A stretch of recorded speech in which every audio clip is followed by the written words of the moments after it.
Welcome, zombie fans, to this week's episode of Reanimated. I am H.A. Conrad, here with my intrepid co-host, Stuart Tiffin. Hello, Ahoy. Stuart. Hey, hi. How's it going? Hi. Arg. This is episode 148. Or 149? 148. And today we are talking about the mid-season finale of Fear the Walking Dead. Which was a two-parter, so kind of a long thing going on here. But before we hop into that, we're going to talk about a little bit of a few news items we found. Not a ton out there right now, but there are definitely a couple interesting things. These are all Walking Dead related also. They are all Walking Dead related, but there's a immersive Fear the Walking Dead attraction going on right now in Las Vegas. So that's kind of creepy. I don't know. Would you do it? Yeah, I think I would. It actually has not opened yet. It's set to open this summer. But what I like about this is that it is specifically Fear the Walking Dead themed, which means that it is beginning of the apocalypse themed. So you get all of that excitement and the set dressing of like news reports, you know, and like the one of the still shots shows people like in a gym on gurneys, and I just that's the cool part to me. That's like when everything is chaotic. Right, and this is the Fremont Street Experience, so like they're you know, that's like always a tourist attraction anyway. So it'll be interesting to see what they come up with there. There was one Halloween that I forget why, but I think we were in Vegas. I think we were flying out after we had done one of our trips. And they had this crazy, like, it was set up to look like the Brooklyn Bridge and set up with all these vehicles and basically had a ton of, like, actors and stuff in zombie makeup and whatever. And so you would have to get in there and dodge all the zombies to get through to the other side. And that was kind of cool, but not quite as immersive as this. That was more like I would say, I don't know, like, it was a little bit of a maze, but also like more like a course to get through as opposed to this. Yeah. But anyway, I'm curious to see how this works out. And we'll see. It's interesting that they did pick Fear the Walking Dead, so I'm looking forward to seeing see the reviews. It's interesting that the opening date is so vague, but we'll see what happens. My guess is that they're probably going to push to have this open up, so it's open through Halloween, so maybe a similar thought behind that. Yeah. But it's curious. Also, yeah, the Fear the Walking Dead decision is odd, and it makes you wonder how much AMC is underwriting it. Yeah, I mean, maybe they're almost like, okay, you can do what you want with this property because we don't really care as much about it. I don't know. Well, no, come on. This has been done to death with, no pun intended, with Walking Dead. Like, you know, we've talked about all the... I feel like every Walker Stalker con around the country probably has one of these. Mm-hmm. But yeah. But in other news, as we had talked about, I think in the last couple ones, or maybe just the last one, I don't remember, just about the idea that there's a Madison Rick crossover or something like that. And of course, all the fans are going nuts because of something that was revealed in one of these episodes. Madison has a very long monologue where she talks about where that accent came from. And of course, everyone went wild. So what are your thoughts on that? So Dave Erickson is the one saying there's no relation between Rick Grimes and Maddie Clark. And sure, but Dave Erickson's also leaving the show, and so I feel like that leaves things. I mean, unless that decision was made above his level, and there's certainly a very good chance that Bobby Kirkman is the one being like, this is, two different stories. We're not going to sully the waters of The Walking Dead with any fear stuff, so... But that's all I'm saying. I feel like there's a caveat there that Dave Erickson's the one saying nope. Yep. I also, I'm going to drop this into the show notes, but our friend over at Forbes also did another review. I saw a review, but it was by a different author. It's a different author, but it's just interesting. They're like, okay, somebody take on Fear the Walking Dead. This person is more, like, critical.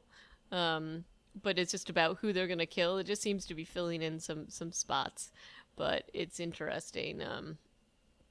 that it I think happened. that this contributor But is definitely anyway, less just fanboyish than Mr. Tassie was. Maybe they were like, Tassie, we need to talk. You can't. But yeah, so this guy, okay. this is the second Fear article that I've read by him actually. So maybe they're just passing the baton around a little bit. Yeah, maybe. But anyway, I just thought it was just funny since we've been talking about our little Forbes coverage here. And you know, lastly, there was a little bit of a not a little bit, a lot of a sad story out of the regular Walking Dead production. Apparently, production was halted because one of the stuntmen got seriously injured, and it doesn't look good based upon the comments. And so I hope he's okay. But um, you I feel like it's easy to just forget how many people are involved in these shows and how dangerous it can be. And I So think we've let's hope seen he's okay. enough in behind the scenes stuff that the production crews on these shows are really careful about their all the people on the show. So it's just Yeah, it's real tragedy. This guy John Bernecker has a ginormous IMDb page of stuff that he's worked on, including Black Panther he coming out does. in 2018. He was in Logan. He's done everything, and so you know, Reanimated's thoughts are definitely with him and his loved ones. Yes, definitely. Are you ready to chat about the latest installment? I guess not the last installment, the mid installment. Yeah, let's do this. As we said, it's a two-parter. The first part of this two-parter is called "The Unveiling," and it was and these were both back to back on July 9th, so they just did like a massive unveiling, so to speak. Um, and this is like picks up where Jake is running around trying to get to the Black Hat reservation with Alicia following him. It feels like a million years ago that he left Baroque Ranch to go and Yeah, try and yeah, start talks again. I was, yeah, actually, just it's a 2 hour episode, so mm-hmm. yeah, just even going back to the beginning of it feels like going back 100 years in time. But yeah, Yeah, he's running to go and try and start the talks up. But Alicia manages to catch up to him, which is fairly unlikely because he's like this guy who grew up here and knows the land, and right. she's just Alicia. Alicia. Critics are saying I've seen critics from other websites saying like they love her story arc so far, in that she's becoming more of a badass, and I guess her ability to just catch up with a guy who's like an outdoorsman in his element when she's like an LA suburbs girl. Yeah, you know. but she always was a little scrappy, so that's all right. But she basically tries to talk him out of going to, talk with Walker, and is unsuccessful in that, but then agrees to go with him because she apparently doesn't want anything to happen to him. And they do this whole dramatic weird thing where they like walk into the reservation, everybody's got their guns on them, and then Walker walks out with this like pig's head and a machete, which is weird. That was a very weird sort of introduction, obviously designed to make by the showrunners to make it seem very menacing, but also like why is I don't know, why were they all cheering at him cutting off the head of a pig? Right, the whole thing's very strange. But yeah, that was just like an odd thing. I think Um, on farms it's not really a gladiatorial event. It's more of just like okay, I'll go kill the pig. right, it's Uh, kind of strange. I also think it's a little weird that even though that they're able to easily walk in here just with, given the animosity toward the auto group, the fact that the Native Americans are just kind of, you know, not like I just feel like they would be a lot more angry, especially given the bad blood between these two groups of people. their setup is Um, also just it's not good. Like their no. gas station and some RVs and Mm-hmm. no perimeter. Nope. Uh, there's some comment made later on that nobody can sneak up on an Indian. Ophelia says that Walker has told her. Oh, spoiler alert! Ophelia is in this episode. Well, we were gonna get to that pretty Yeah, soon anyway. she's a pretty big Um, part of the season mid-season finale. yeah. But it's kind of weird. Like why? Yeah, and from the preview that I've seen for the mid-season premiere, some of that might be getting explained. Some more. I don't know if you saw any of that, but if you watched I Talking did. Dead, you would have picked up a little sneak peek. But I didn't watch it. You did not? No, I usually don't until after we talk because I don't want to spoil myself. But But yeah, it's a weird fraught up scene. But it is like also it's like one half. Oh my goodness, they're in so much peril. On the other side, Walker's just like, yeah, come on in, let's talk. And he's not a nice guy in the conversation. no, But it's not like you don't feel at any point like their lives are in danger. At least I didn't. I didn't feel that. But I also like Jake. I don't know. Like, there's this weird thing where Walker has a lot of animosity towards Otto and other people. Like, I just feel like the signals are very mixed. Like, he's willing to do things to specific people on the ranch, but he has this other code of honor that somehow pertains to Jake. And I kind of feel like if what we have seen and what they did, I mean, keep in mind, this is the group of people that burned like a bunch of their people, Mm-hmm. like in a pile, and then had the crow snacking on the guy's brain. Like, I just feel like it would be strange for him to even sit down with them. So that felt very forced to me. Yeah. And then, you know, I don't know, the whole thing seems like kind of convenient that he's willing to talk to them, but whatever. And meanwhile, back at the ranch, and you can really say back at the ranch I because it's know. a ranch, which is Yeah. awesome. You know, it's just Madison discovers Alicia's missing, wants everybody to go after her, and then of course Otto's like, Jake's missing too, and he'll come back, and Nick somehow is convinced that he can stay and train instead of going after Alicia.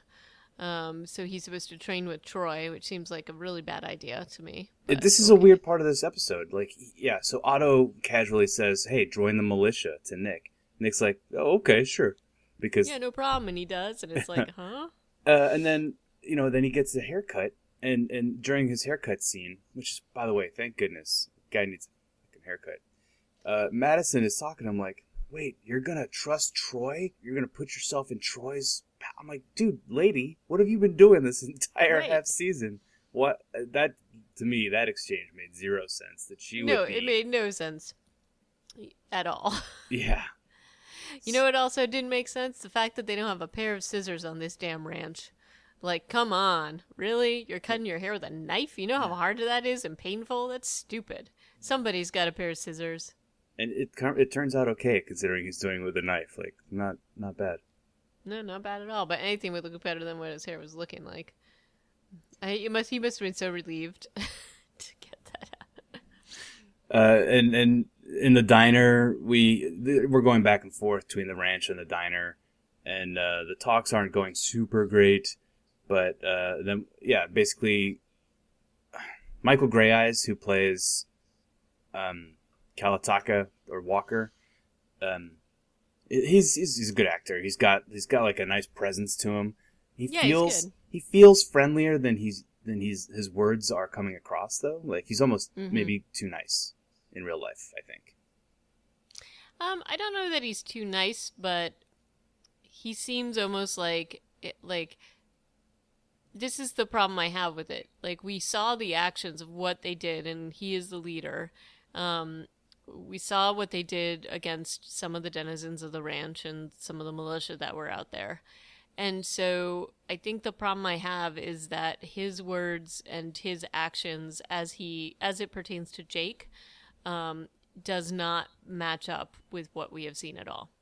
And even in this instance, he's kind of going back and forth, and Alicia gets all up in his face, and he's, and is all upset because her friend Gretchen died and the Trimbles died. And, and Walker is all like offended and hurt or confused or something that she says this. And then he's like, well, we'll talk, but after we eat, which is weird. And my immediate thought is like, don't eat anything he's giving you. And Well, that's pretty good advice later on in the episode. yep. And of course, here's where Ophelia makes her appearance, and it's like a super weird. I don't know. I had to do like a triple take. It totally did not look like her to me. Just No, it didn't. those braids are like just does some strange thing to her face. I did not recognize her. Then we've got, Ophelia and Alicia just kind of like not hugging it out, talking it out, I guess, a little bit. Not But at all. Alicia's pissed, yep, and Ophelia is kind of owning it, but I don't not know, really though. not really.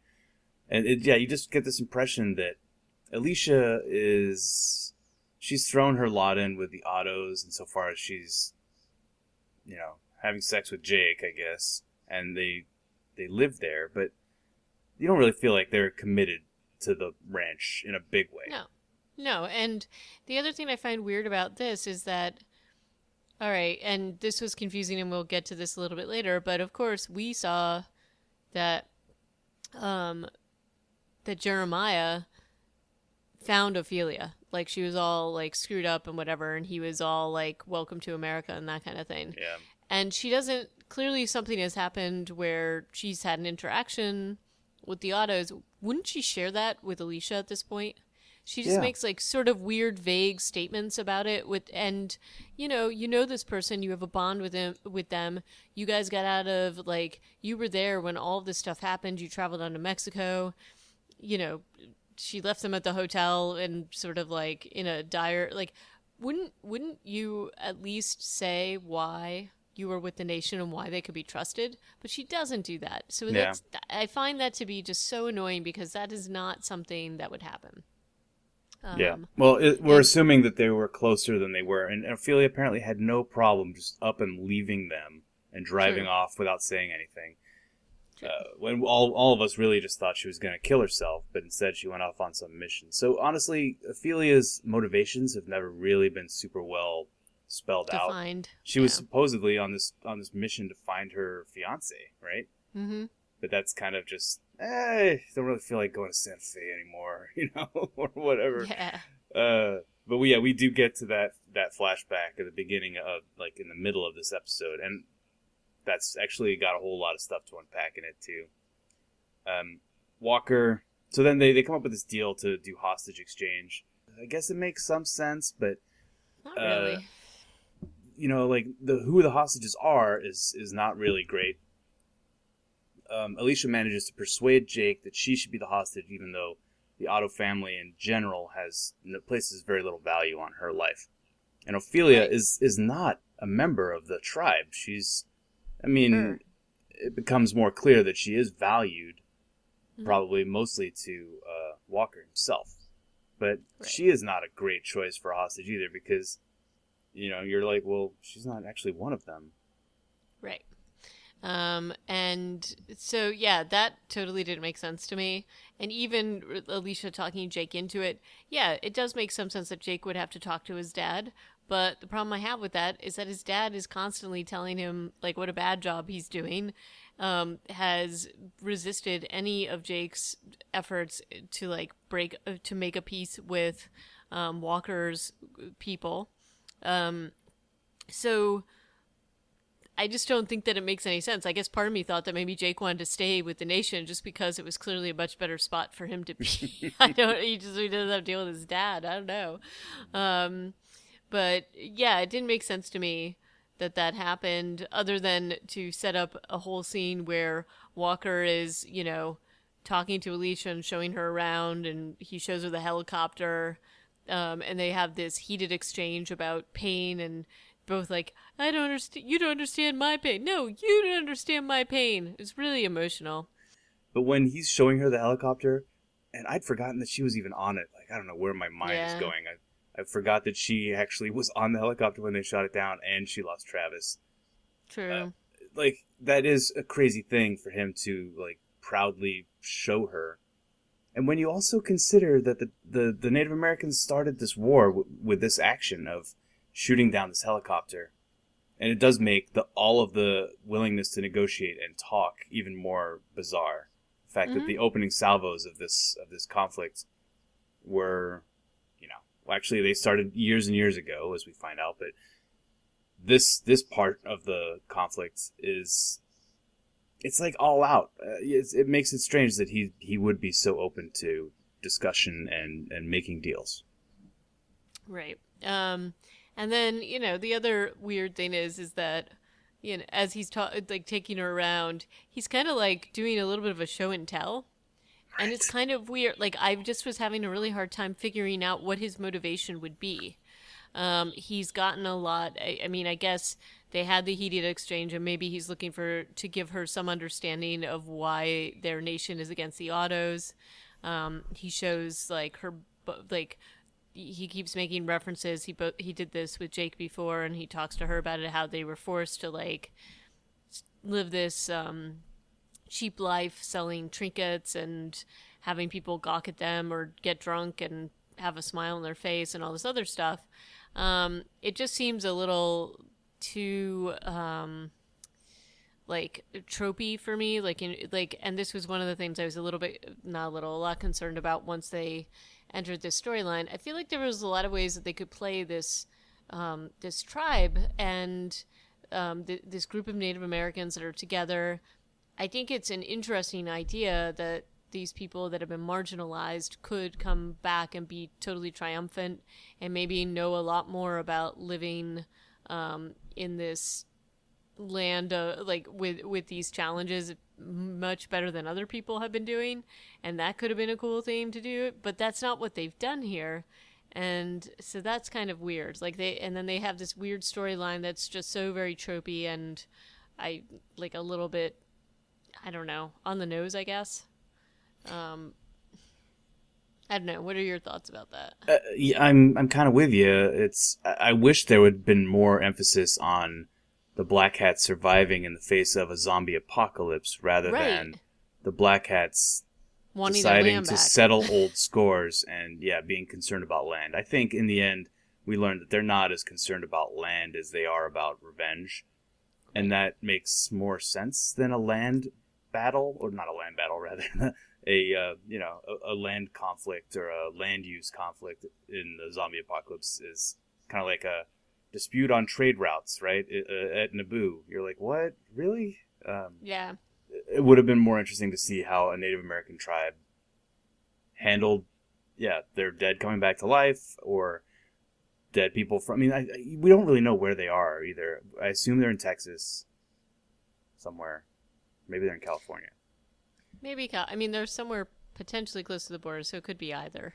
They were close to Um, Tijuana, right? Because that's where they were right. crossing. So, but then But it was a helicopter and a long drive from wherever they were at that right. base. So we don't know. And and I like so that does trouble me when they go into to their camp, and as you said, it's like this kind of these crappy RVs and the cafe and all this other stuff.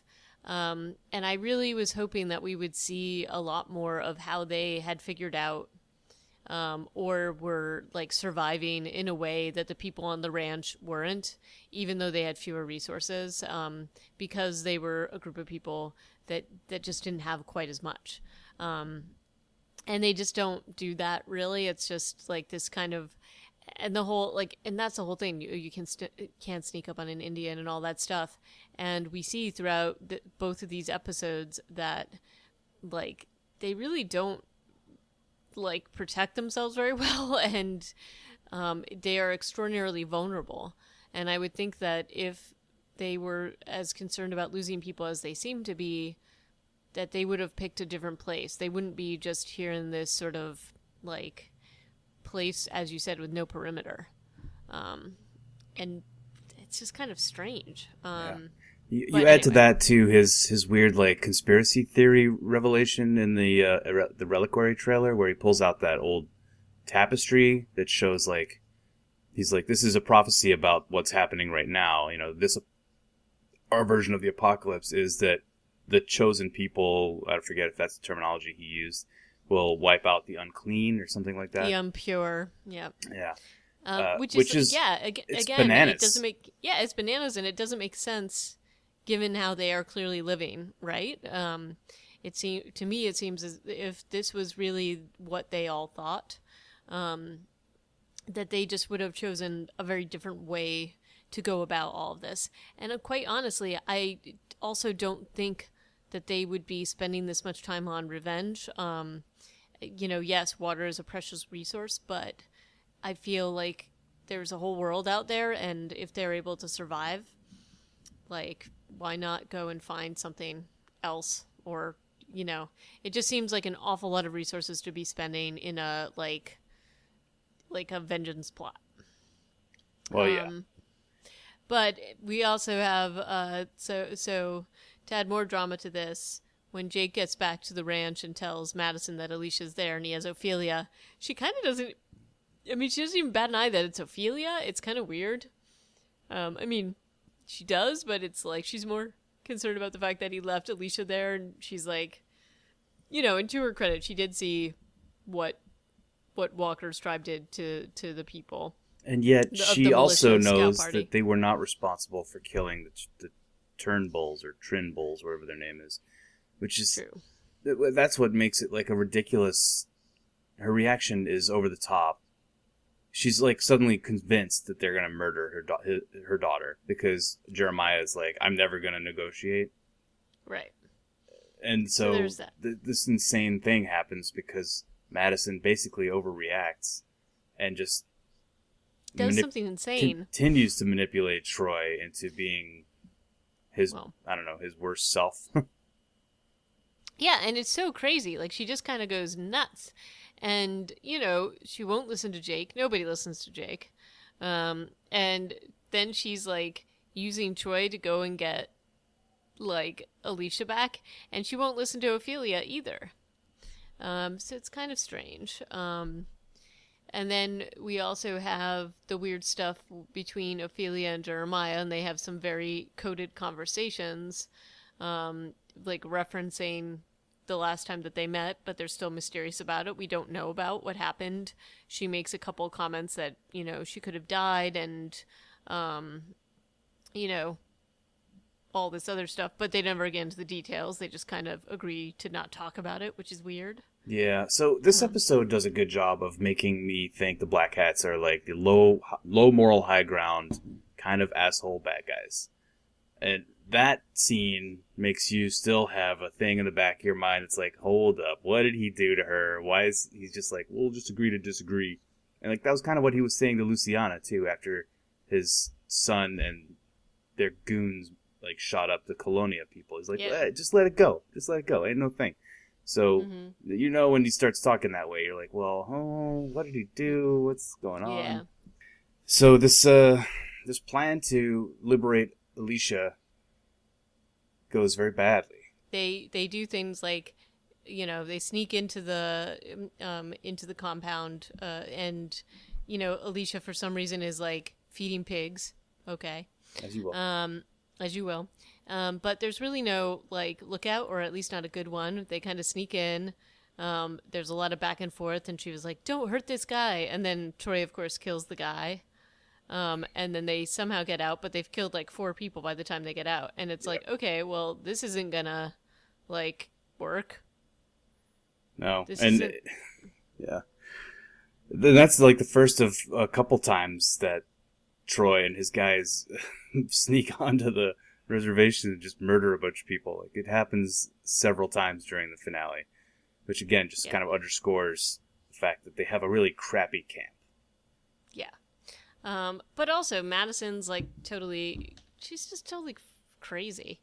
And then, Alicia goes with them because what else is she going to do? And the only upside to this is by the time they get back to the ranch, everybody's pissed off at Madison except for Troy, who's just like, I got to kill people, I'm okay. Yep. Like Otto is like, you're dumb. What are you doing? You're taking advantage of my idiot son.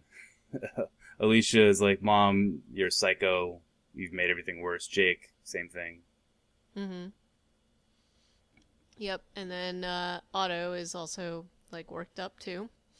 And then Jake, because he's so upset, is like, okay, I'm not gonna go back on my deal. I'm gonna go and talk to him. And Troy's like, oh, you're gonna get killed. And Jake's like, would it matter to you? It's like this stupid back and forth with them. And then Alicia basically is telling Ophelia she can stay with them, and Ophelia keeps giving her these like coded looks, which are like, you don't even know what you're talking about, but never actually tells her anything, Nope. which is awesome. Um, so So that's fun. Jake loads up a truck of water, which had been one of the parts of the possible deal they were working out, was giving them all their reserve water, because the tribe has like no water. And actually, that was one of the things that Walker had been talking to Alicia about, was water and yeah, how precious it was. And it's crazy that Jake thinks he can do this and get out alive, but he drives Ophelia back with some water, and then there's a scalping scene that Semi-scalping scene. doesn't really go through, and Ophelia actually is the one who puts an end to it with just a sharp word. And then, Walker kind of docilely follows her into the cafe, which makes you really start second-guessing the next scene. And because this is a weird cut, right? Like, the next scene is Ophelia is getting dumped in front of Brokshaw Ranch, Right. beaten all to hell. And it's pretty clearly... If it wasn't for the fact that she was beaten really badly, like, she can't even walk. It's pretty clear that she's a Trojan horse. Yeah. Because why would they beat her up and then, like, drop her off at the ranch instead of just, like, kicking her out of their community? And you want to know it's not a good idea? Letting somebody who clearly doesn't want to be part of your community be in charge of your food.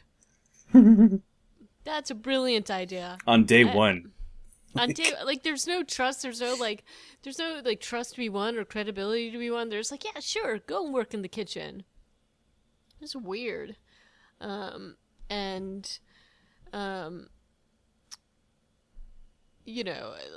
like, and then Troy's all like, Troy's all like, getting the militia ramped up, because now, of course, they feel like they're going to be attacked. So all the militia are around the perimeter. And this is a pretty disturbing thing that happens, but basically all the people in the militia are become really ill and vomiting and sick very, very quickly. Yeah. Well, some of them at different speeds than others, because, Right. Nick has also been drinking the coffee, and he does eventually get sick, but not until the very end close to the end of the first half of the finale, which is kind of like odd that it might be just that he's been putting so much heroin into himself over the years. It could be. Maybe he has a resistance. Partially resistant to anthrax. Here's a question, though. A lot of these militia guys and these libertarians are probably ex-military. Maybe not. So would they have had the... I mean, I've had multiple anthrax shots. I still get a rash every 6 months when my anthrax decides to... act up? Show up. It's like, hey, I'm still here, you guys. Oh my God. I'm thinking maybe that's why Coop, maybe he doesn't drink coffee, or maybe he's just former military and has like a resistance to anthrax. You are supposed to get an annual booster, but you have like 6 shots and then an annual booster. So I'm not sure exactly what the efficacy of that is over time, but I'm just saying, like, anthrax shots was a thing that a lot of people had. I don't know if they're still doing it. Brokshaw Ranch is very bad on their vaccines. They might be anti-vaxxers. Who knows? And so a lot of them start just puking up and then dying and then reanimating like immediately. Like that. One thing I hate about their perimeter is it's just barbed wire, and so you have scenes like the scene where Ophelia gets dropped off right before she betrays everybody and spikes the coffee. Yep. There's just a bunch of militia dudes standing in front of a barbed wire fence with their rifles, like, oh, let's shoot. Right. There's nothing like cover. No, I know. That's what I was thinking. I'm like, okay, so you guys know that the Black Hats are gonna be out there, and there's no effort at all to conceal themselves. Like, you might just have barbed sandbags. wire, but there's like that, just something. And I was just like, that's such a sloppy thing to do. It's very strange. But anyway, all hell is breaking loose. And then the sort of delayed infection of Nick happens, and they see Ophelia, and immediately they're like, oh, Ophelia, like they wouldn't have gotten that conclusion earlier. Come on. But whatever.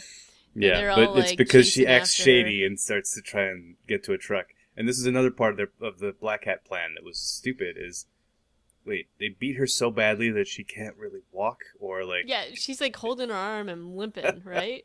it was just Like, funny. yeah, But I but still, you know what? Like, I don't feel like this is a deal breaker for Ophelia. I feel like she can still come back from this. mm. Do you not?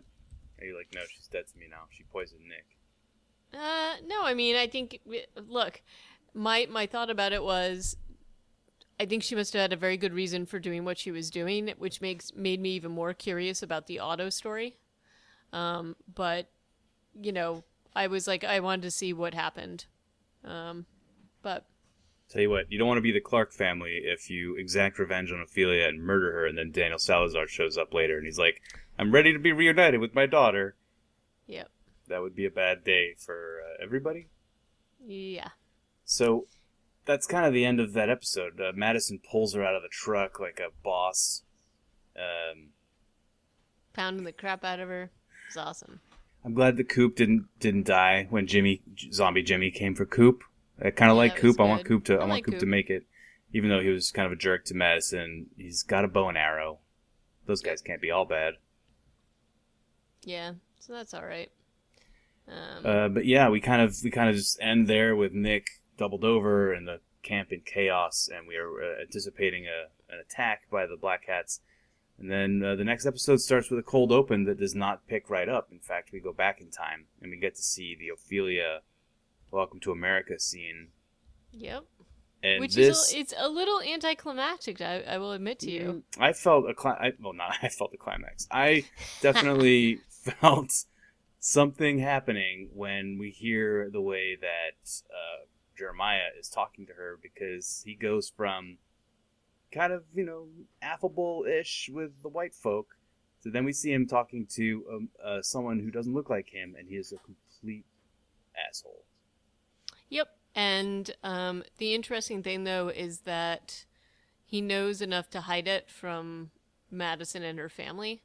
So, like, I don't know if you recall, like, when he was talking about Luciana to Nick and to Madison, and he kind of just, like, covers and, like, oh, no, she just couldn't get over it. You know what I mean? Like, he really kind of tries to explain it away and say that it's not because she's not white, which is what Nick is under the impression. And so it's interesting to see this scene and to see his true colors. However, I thought that this whole thing was going to be a lot more involved. Yes, it is terrible that he sent her off into the desert, no water, and just basically says, have a nice walk, and gives her a little survival advice. Yeah, that's super crappy, but I had this sense that somehow she had ended up on his ranch and they had kicked her off or something like that. Mm-hmm. Not that it was just this like very short interaction, which is a terrible interaction, but it felt like there was a lot more history between the two of them. I don't know. I feel like that's enough. You leave someone in the desert to die when you've got a truck and you can drop them off somewhere on the way home. Yeah, true. And he calls her like a colored person or something, and she spits at him and says like Brown she's person. no use. She's no use to him or something. It's terrible. And she does do a little bit of a desert wander. She's hallucinating, seeing her dad, and She's toast. She's toast. But then along comes Walker on his horse, like straight out of a spaghetti western. And Exactly. yeah. He saves her and then spends a weird amount of time with her naked, instead of like finding a woman. And maybe there are no women. Have we seen any women among the Black Hats? Not yet. No, I don't Other think than so. her. It does seem like they just have a bunch of dudes who are like military age men. Yep. Interesting. Okay.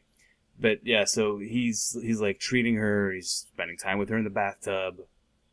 When Michael Grey Eyes and Mercedes Mason were both on the couch on Talking Dead and had an interesting story about that scene where he had accidentally tried to pull down the vanity panties as well as her actual underwear. Oops. Because he was like trying so hard not to look at her while he was doing it that he basically just got her naked. Mercedes Mason is hilarious. You should watch Talking Dead. She's actually a very funny woman. All right. But yeah, so we get a little bit of why she's feeling as loyal as she does to the Black Hats because of that interaction, the fact that Jeremiah had been a total douche. I mean, she just met the wrong auto. I guess there's only 30% of them are okay. Right, but even then, I mean, I don't know that Jake would have brought her back. He may have given her water, but I don't know that he would have brought her back to the ranch. And we haven't seen that tested, I guess, but... Nope. But he clearly knows, right? Because he was raised like this. So I feel like they're going to drop that kind of information a little later, but we'll see. Then, what else do we have? So, we got Madison taking out her wrath on Ophelia. Yeah. And doing crazy shit, like dragging her back to see, to go back to the Black Hat compound with, like, a gun, because she wants to know what it was that made Nick sick. Ophelia claims not to know. And Madison has, like, seriously beaten the tar out of her, so it's like, yeah, she doesn't know.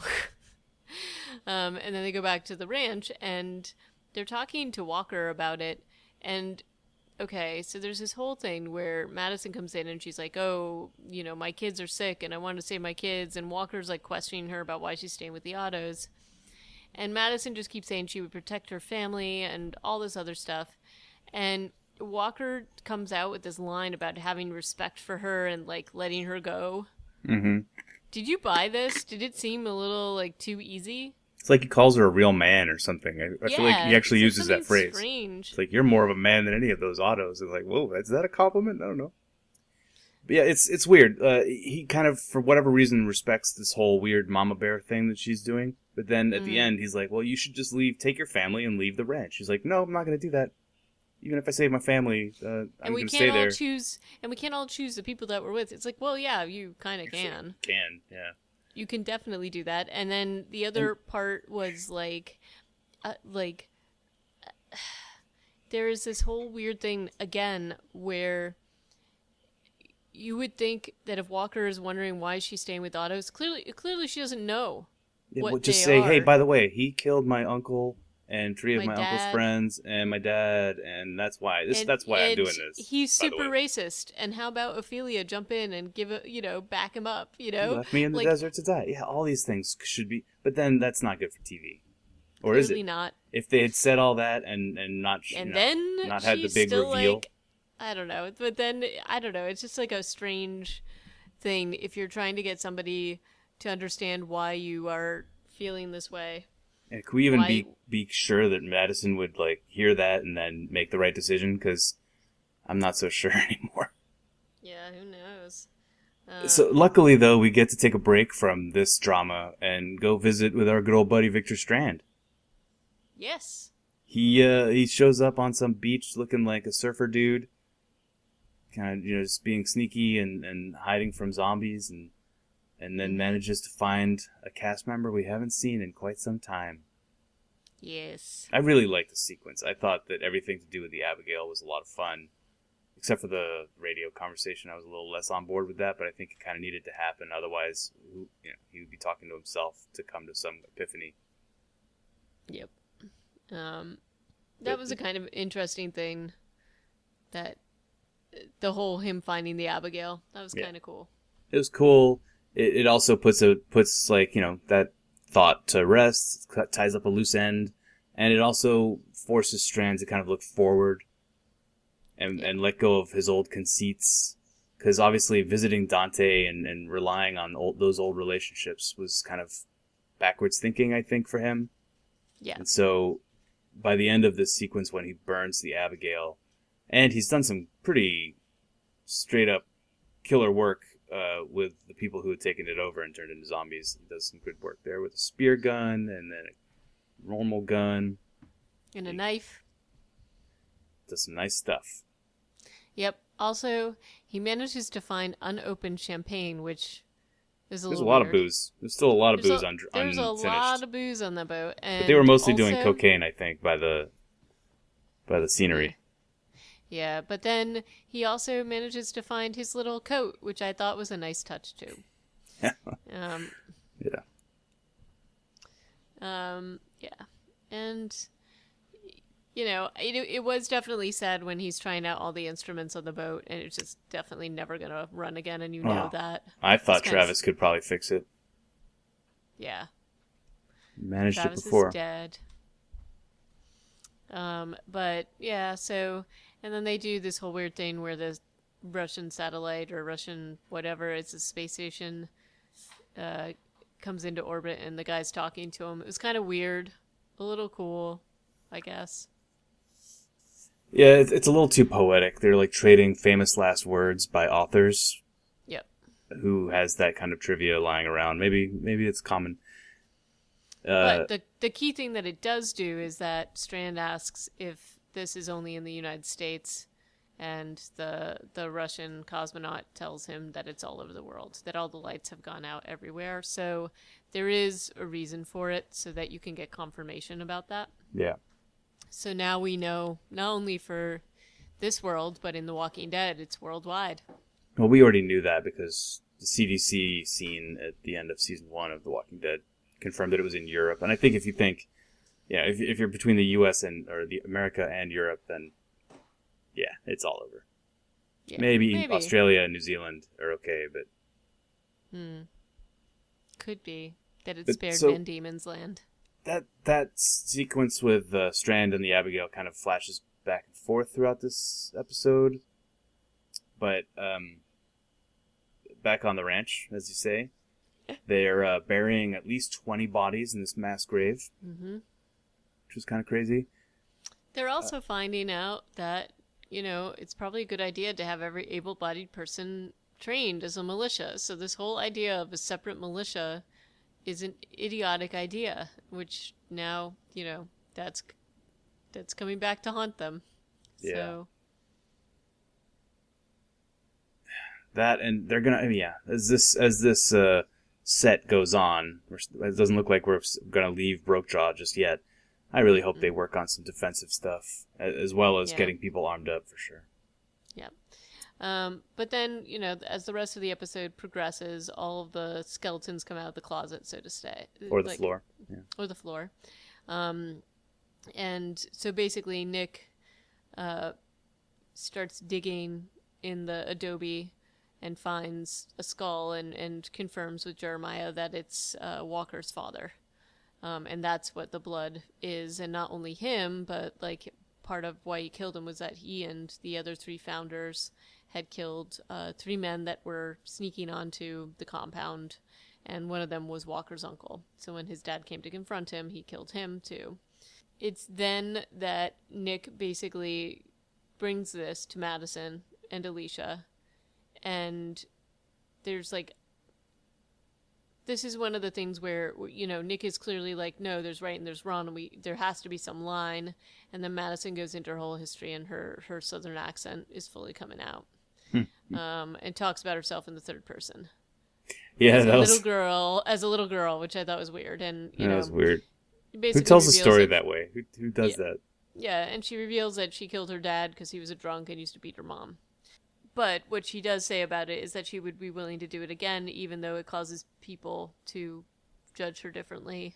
I do have to think, though, with somebody who went through all that and made those decisions, the Madison we saw at the beginning of the whole series, if you've got somebody who has a survival instinct like that and is willing to do anything to, like, save her loved ones, I feel like we would have seen that kick in a lot earlier, and we would have seen her do a lot of other stuff earlier on. She was one of the people who was quickest to shift into the survival mode that we've seen, but it's already kind of like she already had it, so I feel like it was still a little bit slow to make itself known, so to speak.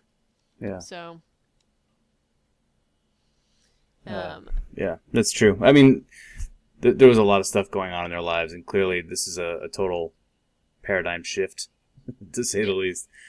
But she basically has to do that speech and like give her kids the background so that she can prepare them for the fact that she's basically gonna go and do it again.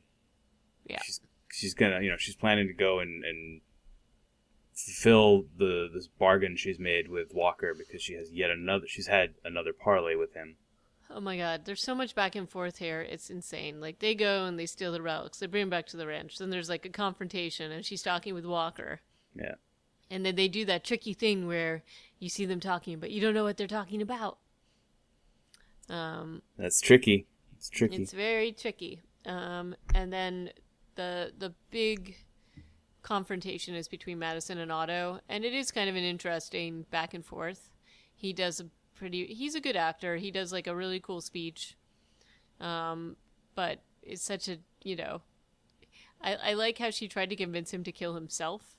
But do you think he wouldn't have just taken that gun and killed her? I don't know. It just felt a little strange.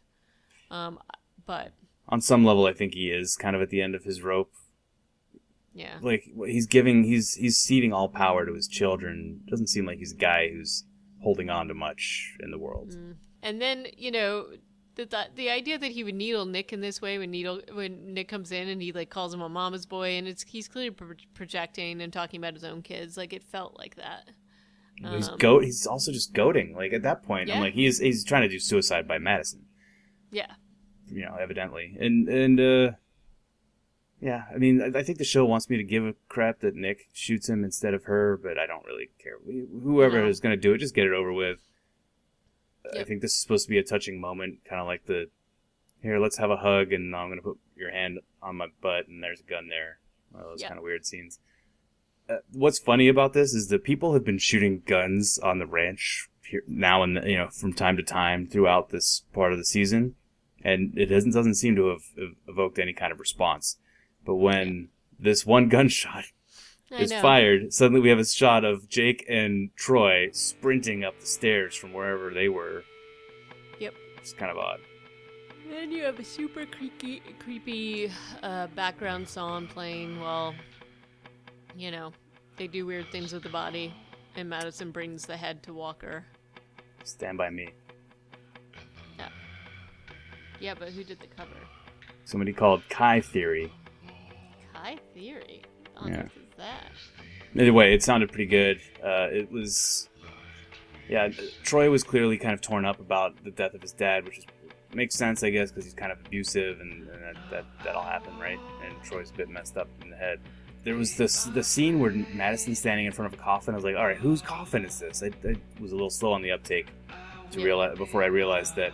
And this is obviously setting up some drama for the beginning of next part of the season. Nobody knows that A, they shot him, and B, she's gone and taken his head and given it to the Black Cats. Right. So we can assume, I think, there will be 2 angry children sometime in the next half of the season. So we'll have to see how that plays out.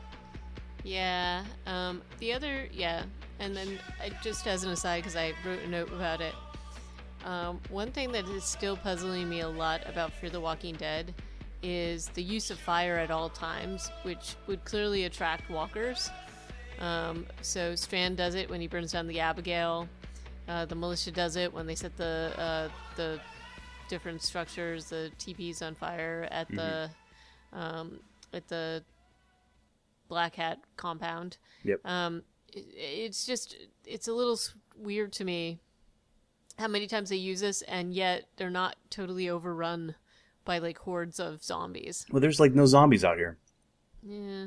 Both of these to be enough when they want there to be. Both of these factions are basically able to live like it's not the apocalypse because there are no zombies. Like the Black Hats with no fencing, the Brokejaw guys with their weird like hierarchy of military people and normal people. They're all just lucky, spoiled, because they're so rural, I think is the only explanation I have. Yeah. And Strand's got like a ton of walkers near him. Yeah, but he had to burn that thing down, and he's not hurrying away. He's walking away, and it looks like he's walking south if the Abigail is where I think it would be. So south is not the way that we're going to get to see Strand anytime soon. But overall, how were you feeling about this finale? I enjoyed it. It was riveting. There was a lot of action. There wasn't a lot of downtime. Or the downtime that there was well done. Like there were some slower scenes between like Nick and Jake, in the hospital tent. I don't know. Yeah. I thought there were some good performances. I thought And that there were, and I really want to see Madison come into her own. I just don't want to see her do it in a stupid way, and I feel like they force it too much. I think there was a way to get her walking with that head in a less ridiculous way with all the back and forth between the compound and the ranch. I just feel like if all these people actually wanted to just, get one over on each other, one of them would have pulled the trigger a lot more quickly. Like, I just don't feel like they would stop and run away when they had an advantage on either side. So that was bothering me a little bit, but I do agree with you. Like, it kept moving. It was riveting. I liked seeing Ophelia's story. So, and I actually am looking forward to seeing the next installment. I can't believe I'm saying that. yeah, I totally am. And so these episodes were directed by Jeremy Webb, written by Mark Richard and Andrew Bernstein and Jamie O'Brien, respectively, for Unveiling and Children of Wrath. And they had a slight uptick in audience, but I feel like the show should be earning back a big chunk of the audience by now, because this has been the best, collective group of episodes that the show has put together, I think. Yep. And each of it was for this mid-season finale, it was like 2.62 million? 2.6, yeah, 2.62. So I feel like it should be getting back up to the tens, where it was, I don't know, did it ever get that high? It was close to there. Yeah. I mean... But definitely, I feel like there have been a lot of strong episodes in this particular season. So I enjoyed a lot more, and I want to see what happens next. So, and I've never said that before ever about Fear the Walking Dead. Right? So, all right. Anything else to add? I guess not. We've got, so this show is coming back, I think, in September? Is it going to be, yeah, so this show will come back in September, finish up its run, and then season 8 of The Walking Dead, which is currently stopped production because of that tragedy, but The Walking Dead season 8 will be coming back probably around Halloween. It's usually around then, right, or late September.